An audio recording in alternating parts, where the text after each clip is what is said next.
Hey everyone, here I am doing my week 2 update after thoracic outlet surgery. This last week was kind of like a learning curve. Definitely, I was having issues with like pain management. I got really sick last Monday with the oxycodone ibuprofen combination.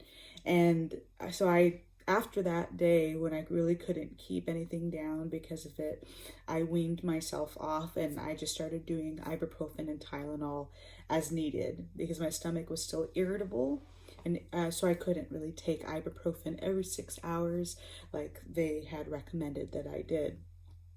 But I did notice that I was able to tolerate a lot more pain and get around.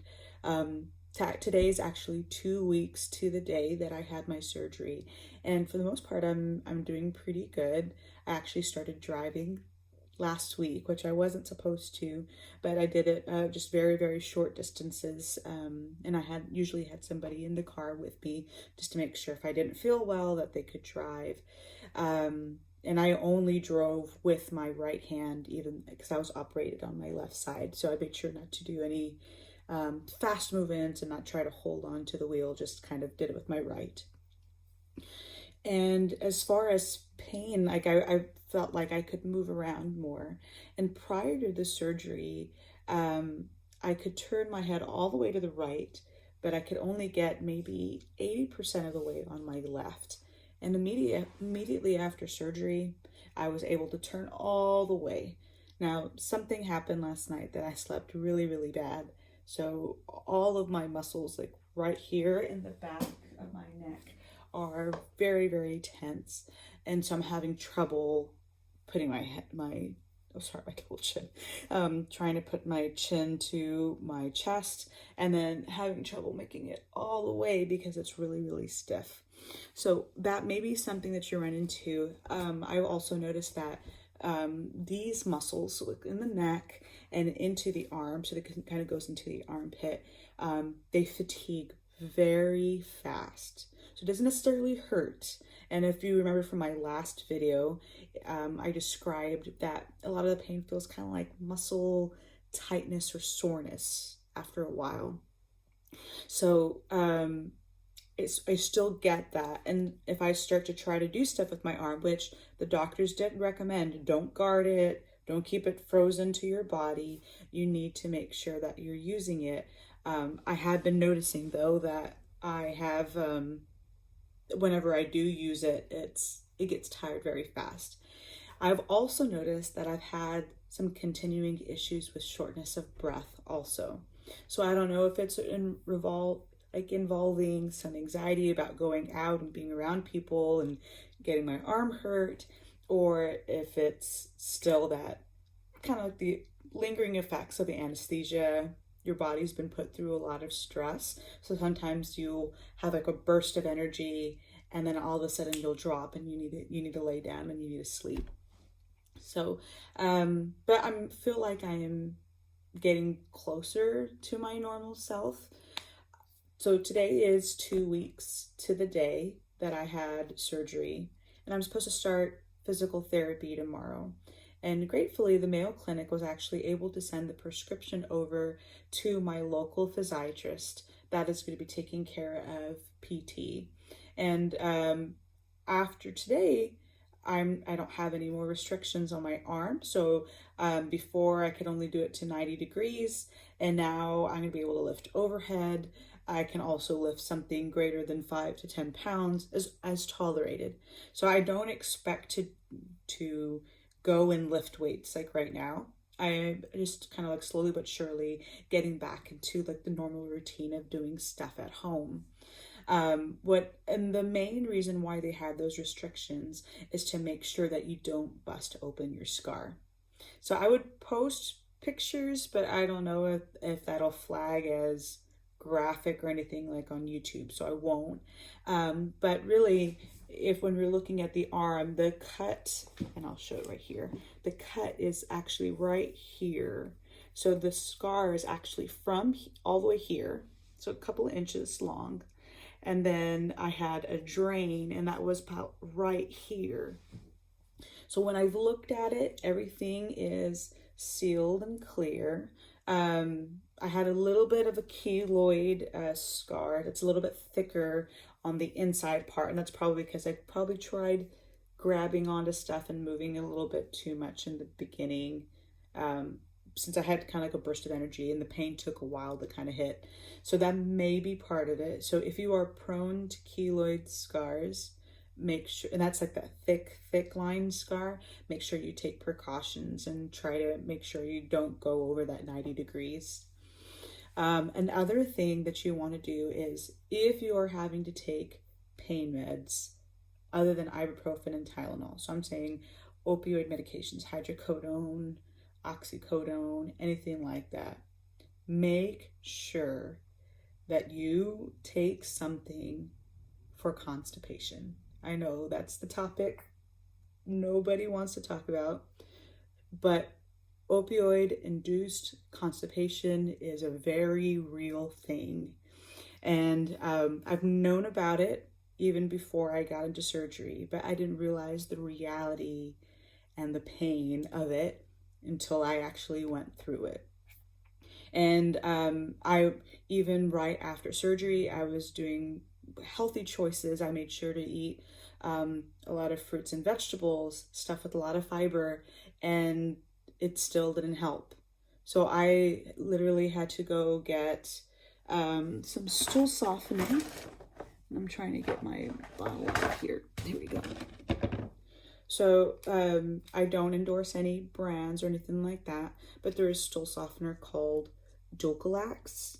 You can do 1 to 3 capsules a day. Usually you would do 1 a day or once, twice a day. Max would be 1, 3 times a day, which would be every 8 hours.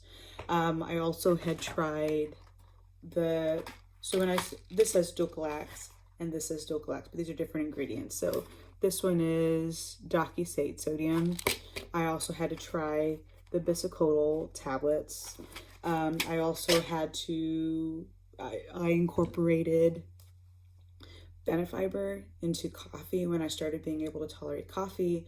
The good thing about this is that it's flavorless, so you can actually cook it in your food. You can put it in drinks, just nothing carbonated, but it mixes in. There's no ugly taste or grit. It mixes very, very well. So it helps to add some bulk to make it a little bit easier. I had to do a bottle of magnesium citrate. So usually that's like the big guns, like if nothing works, you do that. So it was actually a combination of the magnesium citrate bottle, like that drink, plus the Dulcolax, the bisacodyl tablets that actually helped me get relief. So since then, so I'm off of the opioid medication, right? So then it's better. Everything is kind of back to normal. But because pain medications are very rough on your stomach, ibuprofen as an NSAID is very rough on your stomach. You are under all of this anesthesia, and nausea and vomiting is very common. So I think I was developing some gastritis. So I had a prescription for pantoprazole, but that's a generic name for Protonix, which is a prescription medication. But there's also Prilosec over the counter, omeprazole, lansoprazole. Those are available over the counter without a prescription, which can kind of help with the irritable stomach, like if you feel like you're getting heartburn or you're feeling nauseous after you eat. And then after the issues of constipation were relieved, I started using a probiotic. So the one that I'm currently getting is from a drugstore, and I got it a 30 billion live culture. And typically when you're looking for a probiotic, I would look for a minimum of 30 billion. The other stuff is very, very mild, and I haven't really noticed a difference, but 30 billion is great. 50 billion is great. There was one I used to get at a previous doctor that was 100 billion colony forming units, and those are very, very effective. So make sure you do have some type of GI or stomach routine or prevention plan in place.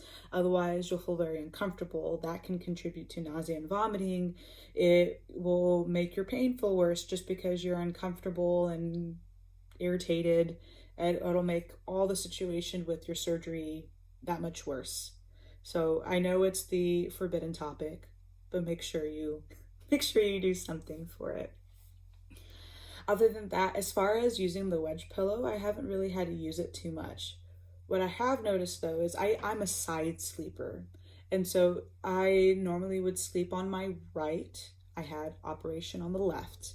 But even with me sleeping on my side, I was not able to tolerate my left side because I still had swelling and bruising on this side. So it just felt like I was putting a lot of pressure. So I had to either do like a modified, like sleeping on my side, but more toward, instead of doing it straight on your arm, doing it more toward your shoulder, kind of rolled over, supported with a pillow, or sleep on my back. Now I think I'm actually staying with my parents right now, so they just have like a regular pillow. And typically when you're sleeping on a regular pillow, your neck here's a pillow, so your neck kind of goes down like this and then comes up to the rest of your body.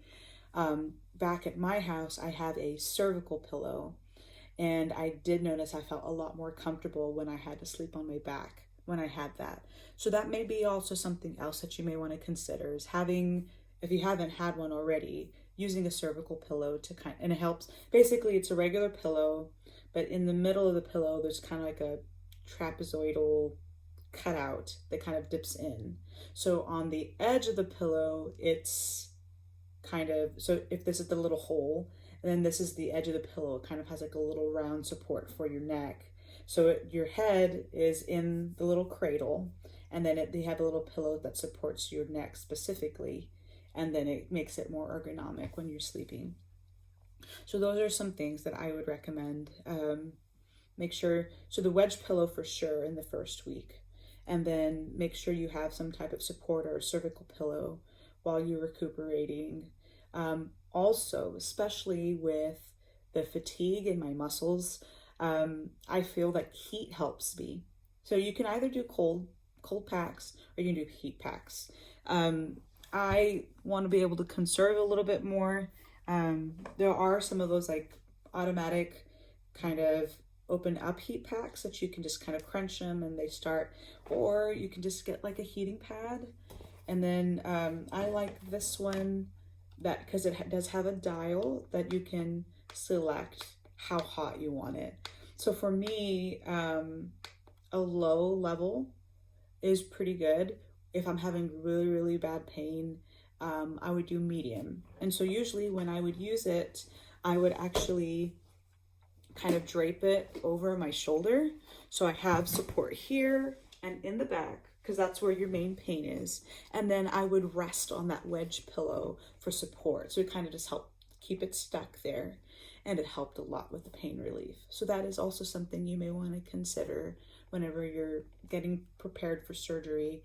You can have these kind of methods there handy for you.